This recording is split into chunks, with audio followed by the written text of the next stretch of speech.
Una mujer policía rubia de 25 años de edad fue la trampa tendida a Maradona para descubrir sus conexiones con la droga.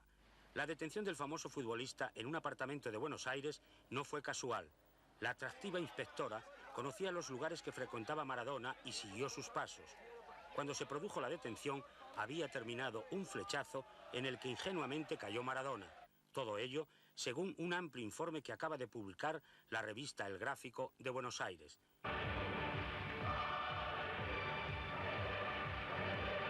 El citado semanario señala que ya en la espectacular fiesta que siguió a la boda de Maradona hace año y medio, se consumieron importantes cantidades de cocaína y matiza que era de gran pureza.